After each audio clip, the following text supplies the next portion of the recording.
हम मानव के दांत के बारे में पढ़ेंगे, यानी जिसको हम तीत कहते हैं। और तीत का अध्ययन हमेशा ओडोंटोलॉजी कहलाता है। ओडोंटोलॉजी के अनुसार ही या उसके अंदर ही हम दांत का अध्ययन कर सकते हैं। दांत का अधिकांश भाग जो है कैल्शियम का बना होता है। इसमें 85% क्या होता है? कैल्शियम फॉस्फेट होता है। 10% क्या होता है? कैल्शियम कार्बोनेट यानी CaCO3 का बना होता है। शेष भाग कहने का मतलब 5% जो है कैल्शियम क्लोराइड का बना होता है। अब बात आता है दांत टूटता क्यों है, बच्चे में दांत का टूट फूट क्यों होता है। इसका मेन उद्देश्य है, मेन कारण है फ्लोरीन के कारण ही बच्चे का दांत टूटता है। अब बात करते हैं, दांत में दो परत होते हैं। दांत के बाहरी परत को हम एनामेल कहते हैं, जो सबसे कठोर भाग होता है। और वो जो कठोर भाग एनामेल जो है वो कैल्शियम फॉस्फेट का बना होता है। और आंतरिक भाग यानी दांत में दो परत होते हैं, आंतरिक परत जो होता है उसको डेंटाइन कहते हैं। ठीक। अब बात आती है दूध के दांत और अस्थाई दांत। वैसे दांत जो बच्चे में टूट के फिर से रिपीट यानी दोबारा आते हैं, उसकी संख्या 20 होती है। उसको हम क्या कहते हैं? डिफोडेंट कहते हैं। और वैसे दांत मनुष्य में जो अस्थाई दांत होते हैं उसको हम मोनोफायोडेंट कहते हैं। उसकी संख्या कितनी होती है? 32 दांत होती है। टोटल मिला के दांत क्या हो गया? 32 दांत हो गया।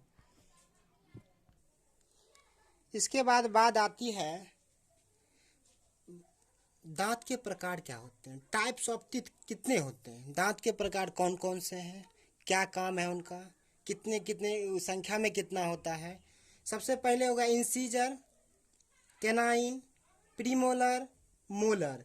इंसीजर को हम कतरनक कहते हैं, कैनाइन को रदनक कहते हैं, प्रीमोलर को अर्ध चबरनक कहते हैं और मोलर को हम चबरनक कहते हैं। अब टाइप्स ऑफ टीथ तो पहले पढ़ लिए, इंसीजर होता है, कैनाइन होता है, प्री मोलर होता है, मोलर होता है। और उसका पहला भाग जो हम पढ़ रहे हैं इंसीजर, कतरनक। कतरनक का क्या काम होता है, इसकी कितनी संख्या होती है, ये मनुष्य में या व्यक्ति में या जो भी मानव हो या पशु हो जानवर में इसका इंसीजर दांत का क्या क्या काम होता है, इसके बारे में हम गहन पूर्वक अध्ययन करेंगे। इंसीजर की संख्या तो 8 होती है ना, टोटल मिला के। इसको हम नोजतीत, नाक के सामने होने के कारण इसको हम नोजतीत कहते हैं। भोजन को ये काटता है, इसको हम इसलिए कतरनक ही बोलते हैं। और शाकाहारी में होता है ये दांत क्या होता है? बहुत चौड़ा होता है। अब हम दूसरे भाग की ओर आते हैं, कैनाइन। ये इसको हम रदनक कहते हैं। ये आँख के सामने होने के कारण इसको आइथित भी कहते हैं। ये चीरने फाड़ने का काम आता है और इसकी संख्या 4 होती है। 2 + 2 4 होती है। और मांसाहारी में क्या होता है? ये नुकीला होता है। इसके बाद हम दांत का तीसरा भाग यानी प्रीमोलर पे आते हैं, जिसको अर्ध चबरनक कहते हैं। ये गाल के सामने होने के कारण इसको चिक तित की कहते हैं। ये भोजन को चबाने का काम करता है। बच्चा में ये प्रीमोलर नहीं पाया जाता है। आगे हम बताएंगे बच्चे में दांत का फार्मूला और वयस्क में दांत का फार्मूला में वहाँ ये काम आएगा। ये प्रीमोलर यहाँ 0 हो जाएगा। और ये 8 होते हैं प्रीमोलर। उसके बाद मोलर आते हैं, चबरनक। ये भोजन को चबाने काम करता है। ये 12 दांत होते हैं। बच्चों में अंतिम जो होते हैं ना, अंतिम मोलर दांत वो नहीं होते हैं, प्री मोलर भी नहीं होते हैं। इसको हम विजडम टीथ के नाम से, अक्ल दांत के नाम से भी हम जानते हैं। अब हम दांत के बारे में थोड़ा विस्तृत अध्ययन करेंगे कि वयस्क में कितनी कितनी दांतें होती है। अब देखो, ऊपरी जबड़े और नीचे जबड़े। हम ये जो फिगर बनाए हैं नीचे जबड़े का बनाए फिगर, इसका फॉर्मूला जो होता है दांत की संख्या निकालने का फॉर्मूला।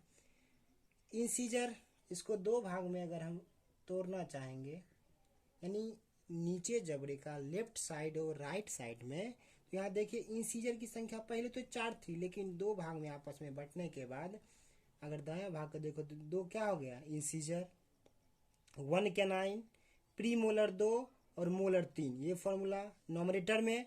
फिर डिनोमिनेटर में भी वही फॉर्मूला, 2 1 2 3, कुल मिला के 16।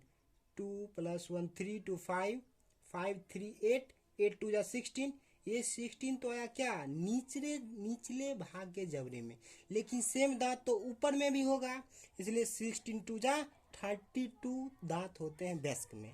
लेकिन जब बच्चा छोटा होता है उसमें इंसीजर तो होता है, कैनाइन भी होता है, लेकिन प्रीमोलर क्या होता है, अभाव होता है, उसमें बच्चे में नहीं होता है, इसलिए हम प्रीमोलर को 0 रखे हैं।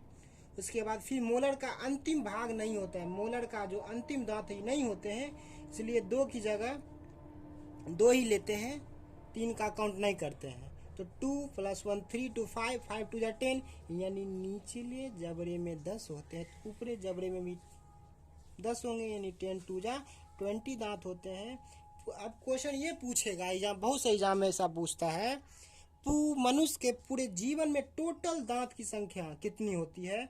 तो 20 दांत तो अस्थायी दूध के दांत होते हैं, 12 दांत अस्थायी होते हैं, और 20 दांत क्या होते हैं, ये जो अस्थायी दांत टूट के फिर से निकलते हैं, टोटल मिला के 52 दांत होते हैं।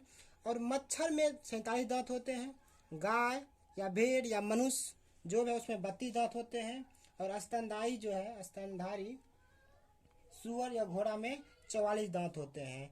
और पक्षियों के चोंच जो होता है ना, दांत का ही रूपांतरित होता है।